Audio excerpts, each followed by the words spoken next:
The unexpected guest. Marcus Chen stared at the holographic message floating above his cramped desk in the Earth Embassy's basement office. The swirling symbols transformed into readable text as his translation software worked its magic. After 3 years as Earth's junior cultural attaché to the Zephyrian Alliance, he thought he'd seen everything. But this was different. The Royal House of Aethros cordially invites the honored representative of Terra to witness the sacred bonding of Princess Lyrali, first daughter of the Crystal Throne, during the convergence of 3 moons. Marcus rubbed his tired eyes. Princess Lyrali was the most eligible royal in the galaxy, daughter of Emperor Thalorian, ruler of the Zephyrian Alliance's most powerful world. Getting invited to her wedding was like winning the cosmic lottery. His supervisor, Ambassador Williams, had been trying to secure better diplomatic relations with Aethros for years. The young attaché quickly composed a message to Earth Command. Within hours, his communicator buzzed with an excited response from Director Sarah Mitchell herself. "Chen, this is unprecedented. You're going to that wedding if I have to launch you there in a cargo pod. This could open doors we've been knocking on for decades." 3 days later, Marcus found himself aboard a luxurious Zephyrian transport vessel, watching the crystal world of Aethros grow larger through the viewport. The planet's surface gleamed like a cut gemstone, its cities built into naturally occurring crystal formations that reached toward the sky like frozen lightning. Twin moons hung in the purple sky, with a third approaching for the rare celestial alignment that made this wedding so special. The ship docked at a spaceport carved directly into a mountain of living crystal. Marcus adjusted his best diplomatic uniform, a navy blue ensemble with Earth's embassy insignia, and followed the other guests toward the palace complex. Beings from dozens of worlds walked alongside him, their exotic appearances a testament to the Zephyrian Alliance's vast reach. The palace defied human architecture, its walls made of translucent crystal that pulsed with soft inner light. Spiraling towers twisted upward like frozen tornadoes, connected by bridges that seemed to float without support. Gardens of crystalline trees chimed musical notes in the alien breeze, creating haunting melodies that echoed through the air. A tall Zephyrian official greeted Marcus at the entrance. The being stood nearly 8 feet tall, with skin that shifted between blue and silver like oil on water. His large, luminous eyes held depths that spoke of ancient wisdom, and his movements carried fluid grace that made Marcus feel clumsy by comparison. "Ambassador Chen," the official said in perfect English, his voice carrying harmonious overtones. "I am Counselor Nexaros, Master of Ceremonies. The royal house is honored by Earth's presence at this sacred occasion." Marcus bowed respectfully, grateful for his cultural training. "The honor is mine, Counselor. Earth is deeply grateful for this invitation." Nexaros smiled, an expression that seemed to make his skin sparkle more brightly. "Come, the ceremony will begin when the 3 moons achieve perfect alignment. You have been assigned a place of high honor, befitting Earth's growing importance to our alliance." As they walked through corridors where the walls themselves provided gentle illumination, Marcus marveled at the other guests. He recognized dignitaries from the reptilian Saurian collective, the insectoid hive worlds, and the energy beings from the plasma nebula. Each species brought their own traditions and customs, creating a tapestry of galactic civilization. The ceremony chamber took Marcus's breath away. The vast space soared upward in a perfect dome of crystal, its transparent ceiling offering an unobstructed view of the approaching celestial alignment. Hundreds of guests filled terraced seating that seemed to grow organically from the floor, each level crafted to accommodate different species' needs. "Your seat, honored guest," Nexaros said, guiding Marcus to a section reserved for the most important diplomatic representatives. The human found himself between the Andromedan trade minister and a being he didn't recognize whose crystalline body hummed with internal energy. As the 3 moons drew closer to alignment, the ceremony began with haunting Zephyrian music that seemed to resonate through the crystal structure itself. Dancers in flowing robes moved in patterns that created living mandalas on the chamber floor, their movements synchronized with the celestial dance above. Emperor Thalorian emerged from a hidden entrance, his presence commanding absolute attention. Taller than other Zephyrians, his skin held a deeper blue hue marked with intricate silver patterns that spoke of his royal lineage. His eyes, ancient and knowing, swept the assembly before settling on his daughter's approach. Princess Leirale entered from the opposite side of the chamber, and Marcus felt his breath catch. She moved with ethereal grace, her form both alien and achingly beautiful. Her skin held the characteristic Zephyrian shimmer, but hers seemed to capture and reflect the light of the three moons above. Her dress, if it could be called that, appeared to be woven from starlight itself, flowing around her like liquid energy. But what struck Marcus most was her expression. Where he expected to see joy or serenity, he saw something else entirely. Her large, luminous eyes held a mixture of resignation and barely contained rebellion. This was not a happy bride walking toward her chosen destiny. The groom, Prince Valdoric of the Storm Reaches, waited at the crystalline altar. His bearing spoke of military pride and political ambition, his ceremonial armor gleaming with captured lightning. But his smile seemed cold, calculating, and Marcus noticed how Princess Leirale's steps slowed as she approached him. As the ceremony progressed, Counselor Nexoros explained the ancient rituals in hushed tones. The exchange of light crystals symbolized the sharing of life force. The intertwining of ceremonial scarves represented the binding of destinies. Each gesture carried weight accumulated over millennia of tradition. "Now comes the sacred witnessing," Nexoros whispered. "The bride must choose 3 witnesses from the assembly to stand with her before the crystal of eternal bonds. It is a great honor, reserved for those the royal family trusts most deeply." Princess Leirale approached the altar where a massive crystal formation pulsed with inner light. Her father spoke in the ancient Zephyrian tongue, his words carrying across the chamber like a song. Marcus's translator struggled with the archaic language, providing only fragments of meaning. By the light of 3 moons, sacred bonds, witnessed by those chosen, eternal union before the stars. The princess raised her hand, and the chamber fell silent. Her voice, when it came, was clear and strong, carrying easily to every corner of the vast space. She spoke first in Zephyrian, then repeated her words in galactic standard so all could understand. "By ancient law and sacred tradition, I call upon 3 witnesses to stand with me before the crystal of eternal bonds." Her eyes swept the assembly, lingering on various dignitaries. "I choose Ambassador Krextor of the Saurian Collective, who has served our alliance with honor." The reptilian diplomat rose and moved to the altar, his scales reflecting the crystal's light. "I choose High Priestess Melriane of the Stellar Communes, keeper of wisdom and guardian of sacred law." An elderly Zephyrian woman with silver skin joined the growing circle. "And I choose." The princess's gaze found Marcus in the crowd, and their eyes met across the vast space. Something passed between them in that moment, a communication beyond words. He saw desperation in her expression, a silent plea that spoke directly to his soul. "I choose Ambassador Marcus Chen of Earth, representative of humanity's courage and honor." Marcus felt the blood drain from his face. Around him, guests whispered in surprise and confusion. The Andromedan beside him nudged his arm. "You must go," she hissed. To refuse would be an unforgivable insult. On unsteady legs, Marcus rose and made his way to the altar. The crystal formation towered above him, its pulsing light seeming to respond to his presence. Princess Leirale watched his approach with an expression he couldn't read, while Prince Valdoric's face had darkened with barely contained anger. Counselor Nexoros appeared beside them, his harmonious voice carrying across the chamber. "The 3 witnesses have been chosen. By ancient law, they stand as guardians of the sacred bond, sworn to protect and defend the union they witness."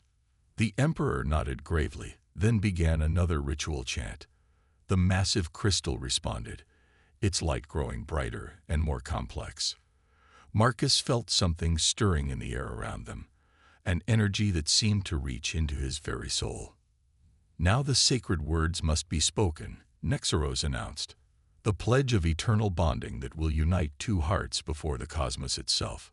Princess Lorelei turned toward Prince Valdoric, but instead of looking at her intended groom, her eyes fixed on Marcus. When she spoke, her voice carried a power that made the crystal sing with harmonic resonance. By the light of 3 moons and the witness of the stars, I pledge my heart, my soul, and my destiny. She paused, and in that moment of silence, Marcus realized with growing horror what was happening. I pledge myself to you, Marcus Chen of Earth, until the end of time itself. The chamber erupted in chaos. Prince Valdoric lunged forward with a roar of rage, only to be restrained by royal guards. Emperor Thalorian rose from his throne, his voice booming across the tumult. Guests shouted in various languages, some in outrage, others in amazement. But above all the chaos, the crystal of eternal bonds pulsed with blinding light, and Marcus felt something fundamental shift in the fabric of reality around him. The energy that had been building throughout the ceremony reached its crescendo, binding him to the Zephyrian princess, with forces older than civilization itself. As the light faded and the crystal's song diminished to a whisper, Counselor Nexaros's voice cut through the chaos with calm authority. It is done. By the ancient laws that govern our people, witnessed by the crystal of eternal bonds during the convergence of 3 moons, Princess Lorelei and Ambassador Marcus Chen are united in sacred matrimony. Marcus stared at the princess, who had somehow become his wife in the span of a heartbeat. Her expression had transformed from desperation to something resembling hope, mixed with uncertainty about what she had just done. I'm sorry, she whispered, her words meant only for him. But I couldn't marry him. I chose someone I hoped might understand. Around them, the chaos continued to build. Emperor Thalorian was shouting commands to his guards, while Prince Valdoric raged about insults and honor. Other guests were frantically communicating with their homeworlds, no doubt reporting this unprecedented diplomatic incident. But in the eye of this storm, Marcus looked into his new wife's luminous eyes and realized that his quiet life as a junior cultural attaché had just ended forever. He was now a prince consort of the most powerful world in the Zephyrian Alliance, married to a princess he had met less than an hour ago. What happens now? He asked, his voice barely audible above the tumult. Princess Lorelei took his hand, her touch sending strange energies through his human nervous system. Now we find out if a human can survive being married to royalty, she said with a smile that was both beautiful and terrifying. Welcome to the family, Prince Marcus of Earth. The royal consequence. The royal quarters assigned to Marcus felt like stepping into a dream made of living light. The walls of crystalline formation responded to his emotional state, shifting from nervous blue to confused purple as he paced the expansive chamber. 12 hours had passed since the ceremony that changed his life, and he still couldn't believe the reality of his situation. Princess Lorelei, his wife, had given him space to process the enormity of what had happened. She sat gracefully on a chair that seemed to grow from the floor itself, watching him with those luminous eyes that held depths he was only beginning to understand. Her ceremonial attire had been replaced by more practical clothing that still managed to shimmer with inner light. You're going to wear a path in the crystal floor, she said gently, her voice carrying those harmonious overtones that all Zephyrians possessed. The palace maintenance staff will be confused about how to repair human-made damage. Marcus stopped pacing and turned to face her. This is insane. I'm a junior diplomat, not a prince. I don't know the first thing about being royal, let alone alien royal. He ran his hands through his dark hair, a gesture she was beginning to recognize as his response to stress.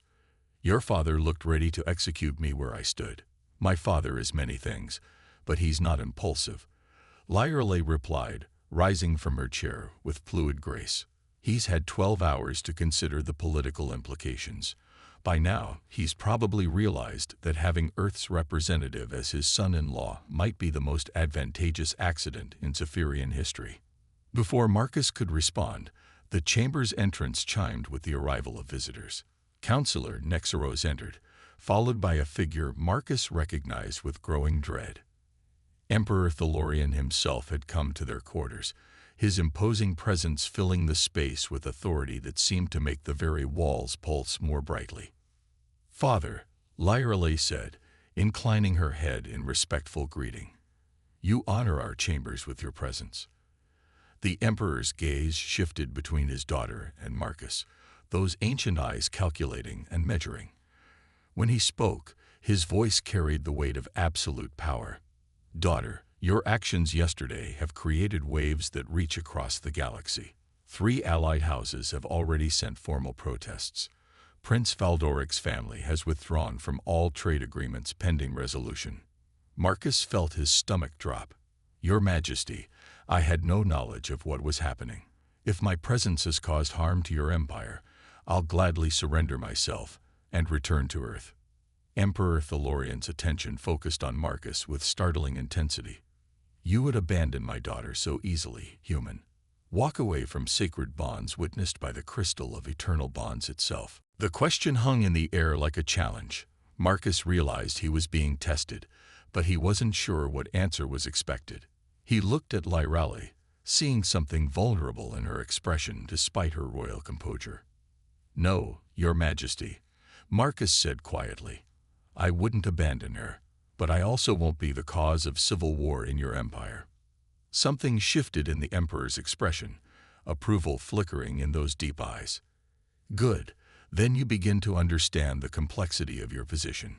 He moved to the chamber's viewing wall, where the 3 moons were still visible in Ethros's purple sky. "Tell me, Prince Marcus of Earth, what do you know of Zephyrian succession law?" Marcus felt lost. "I'm afraid my cultural briefings didn't cover royal succession in detail, Your Majesty." "Then let me educate you," Thalorian said, his tone becoming instructional rather than threatening. "By ancient law, the heir to the crystal throne must be bonded to another of royal blood, or to one who has proven themselves worthy through great deeds. Your species may be young, but humanity has already demonstrated remarkable courage and ingenuity in your brief time among the stars." Lyrale stepped closer to Marcus, and he felt the warmth of her presence.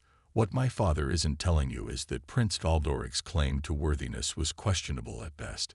His family's recent military campaigns have been marked more by brutality than honor. While your accidental marriage," the Emperor continued, "has given my daughter a consort whose people defeated the Androndan pirates, established peaceful contact with the Crystalline Collective, and solved the trade route crisis through pure diplomatic innovation." His eyes fixed on Marcus again. Perhaps not so accidental after all. The implications hit Marcus like a physical blow. "You're saying this was planned?" "Not planned," Lyrale said quickly. "But when I saw you in that crowd, I saw someone who represented everything Prince Valdoric was not. Someone whose people had earned respect through wisdom rather than conquest." She hesitated, then added more softly, "Someone who might choose to stand with me rather than use me." Before the conversation could continue further, an urgent chiming filled the chamber. Councillor Nexoros activated a holographic display that showed the space around Ethros. Marcus felt his blood chill as he saw the images. Dozens of warships bearing the insignia of House Valdoric had taken position just outside the planet's defensive perimeter. "They're demanding satisfaction," Nexoros reported grimly. "Prince Valdoric claims the marriage was obtained through deception and challenges its validity. He's invoked the right of trial by combat." Emperor Thalorian's expression darkened like a storm cloud. Trial by combat has not been invoked for over 2 centuries. The old laws barely remember the protocols. "What does that mean?" Marcus asked, though he suspected he didn't want to know the answer. "It means," Lyrale said, her voice tight with worry, "that our marriage can be challenged through single combat. If Prince Valdoric's champion defeats mine, our union is dissolved, and I'm required to marry him instead." Marcus felt the weight of responsibility settling on his shoulders like a crushing burden. "And I suppose I'm your champion?" "By law, yes," the Emperor confirmed, "unless you choose to name a substitute to fight in your place." The room fell silent as everyone waited for Marcus's response. He looked at Lyrali, seeing the fear she was trying to hide behind royal composure. He thought about Prince Valdoric's military bearing, his obvious training in combat, and the fact that Marcus's own fighting experience consisted mainly of academy self-defense courses. Then he thought about humanity's reputation among the stars. Earth's people were known for finding unconventional solutions to impossible problems.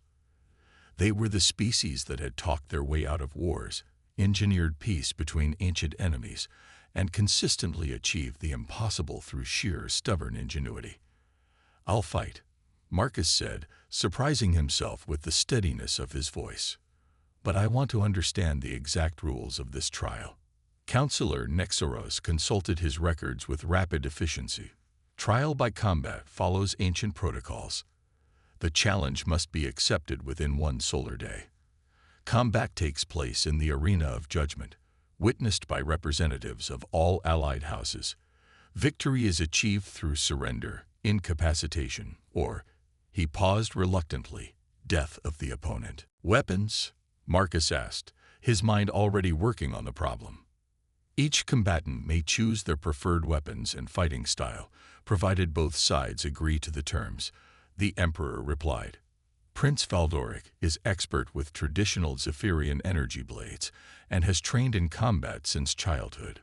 Marcus nodded slowly, an idea beginning to form. "I need to contact Earth immediately, and I'll need access to your archives on trial by combat protocols." "What are you planning?" Lyrali asked, moving closer to him.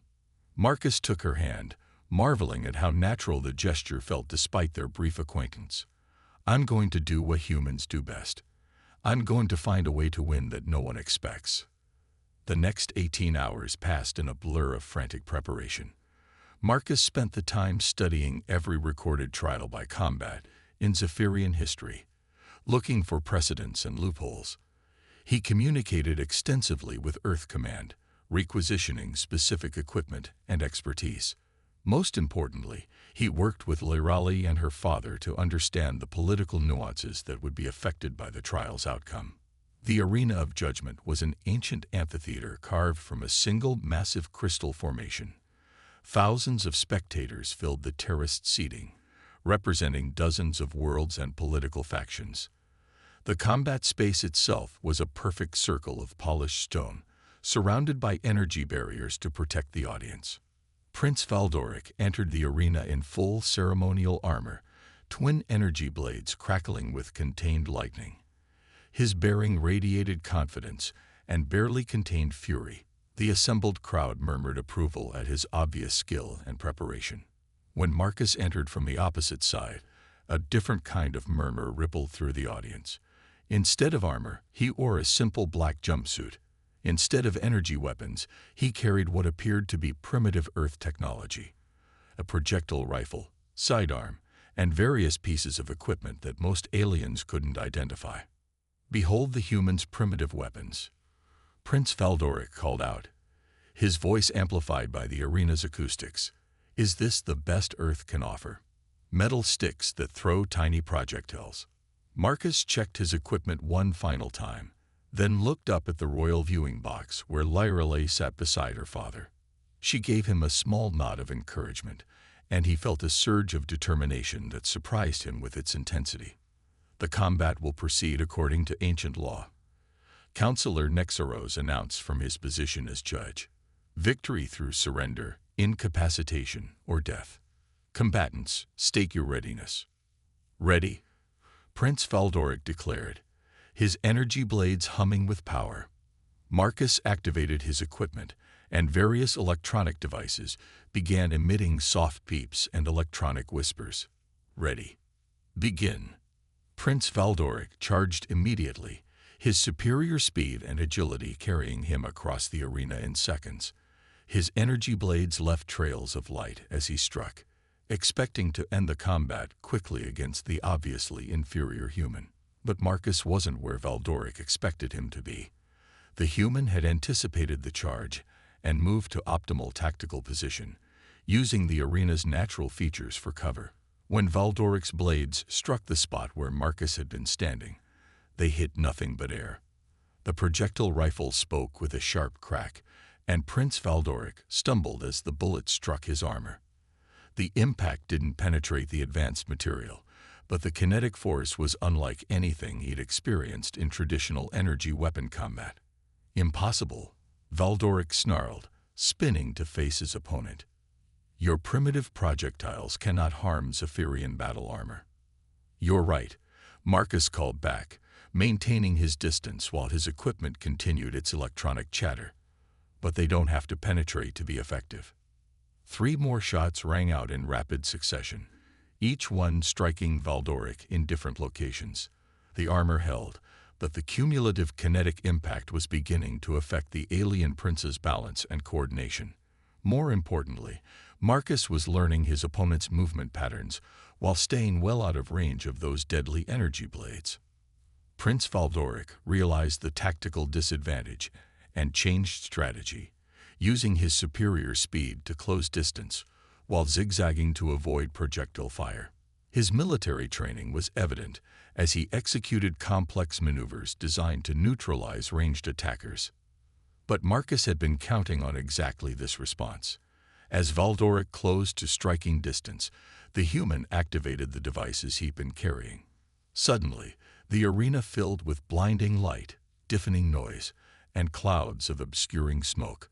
Earth-made flashbang grenades and smoke canisters turned the clear battlefield into chaos. In the confusion, Marcus switched to his sidearm and thermal imaging goggles, gifts from Earth's military that gave him significant advantages in the artificial fog of war he created. Prince Valdoric, dependent on visual targeting and disoriented by the sensory overload, found himself fighting blind against an opponent who could see him perfectly. The psychological impact was immediate. Prince Valdoric had trained his entire life for honorable single combat with matched weapons and clear sightlines. This was asymmetric warfare, and he had no experience with human military tactics that turned environmental control into a weapon. Marcus pressed his advantage, using mobility and superior battlefield awareness to stay ahead of Valdoric's increasingly desperate attacks. Each time the prince thought he'd located his opponent, another precisely placed shot would strike from an unexpected angle, wearing down both his armor's power systems and his confidence. Fight with honor. Valdoric roared into the chaos.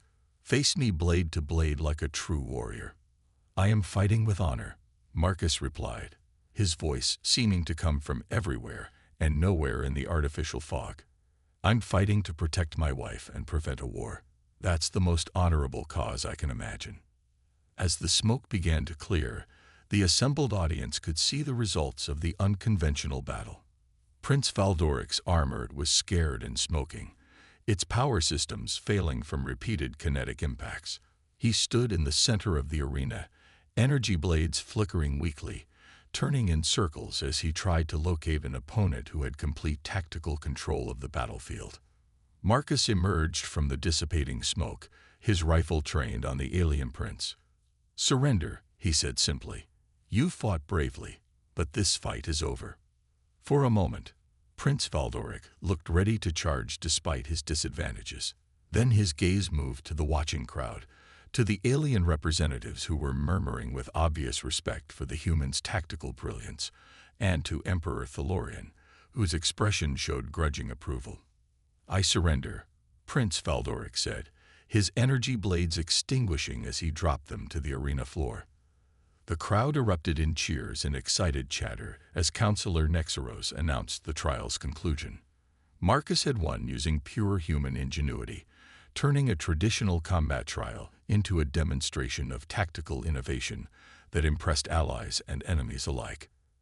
As he left the arena, Marcus found Lyrelei waiting for him, her luminous eyes bright with pride and something deeper. "That was the most unconventional trial by combat in Zephyrian history," she said as they embraced. "Humans tend to specialize in unconventional solutions," Marcus replied, holding her close. "I hope your people can get used to having us around." Emperor Thalorian approached them, his expression thoughtful. "Prince Marcus, Your victory today has demonstrated something important to our entire alliance. Humanity doesn't just offer diplomatic skill or technological innovation. You offer new ways of thinking about old problems." He paused, then smiled. "I believe my daughter chose more wisely than even she realized." In the days that followed, the political ramifications of the trial spread throughout the galaxy. House Valdoric's withdrawal from Alliance politics created opportunities for more progressive factions. Earth's status within the Zephyrian Alliance was elevated significantly, opening new avenues for cooperation and mutual benefit. Marcus adapted to his role as Prince Consort with the same innovative thinking he'd brought to the trial. He established new diplomatic protocols that accounted for human perspectives, created cultural exchange programs that built stronger ties between Earth and Ethros, and served as a bridge between species that had previously viewed each other with suspicion. Most importantly, his marriage to Princess Lirali grew from political necessity into genuine partnership. They learned from each other, sharing human and Zephyrian perspectives that enriched both their people's understanding of the galaxy's possibilities. Standing together on the palace's observation deck 6 months later, watching Earth's sun visible as a distant star, Marcus reflected on the chain of events that had brought him here. A simple wedding invitation had become the foundation for an interstellar alliance that would shape the future of multiple worlds. "Do you ever regret it?" Lirali asked, following his gaze toward his home star. "Leaving your quiet diplomatic career for all this chaos?" Marcus turned to his wife, marveling at how her alien beauty had become so familiar and dear to him. "Never," he said, taking her hand as the crystal walls around them pulsed with gentle light. "Besides, someone had to show the galaxy that humans can handle whatever the universe throws at us." She laughed, the sound carrying those harmonious overtones that had become music to his ears. "I think you've done that quite thoroughly. The entire Zephyrian Alliance is still talking about your combat tactics." "Good," Marcus said with a grin. "Maybe next time someone challenges Earth's worthiness, they'll remember that we're the species crazy enough to bring projectile weapons to an energy blade fight and somehow make it work." As they watched the stars wheel overhead, Marcus knew that his accidental royal marriage had become something far more significant. It had become proof that humanity's greatest strength wasn't their technology or their diplomacy, but their ability to adapt, innovate, and find hope in the most impossible circumstances. The universe was vast and full of wonders, and humanity had earned their place among the stars not through conquest or submission, but through the simple courage to embrace the unknown and make it home.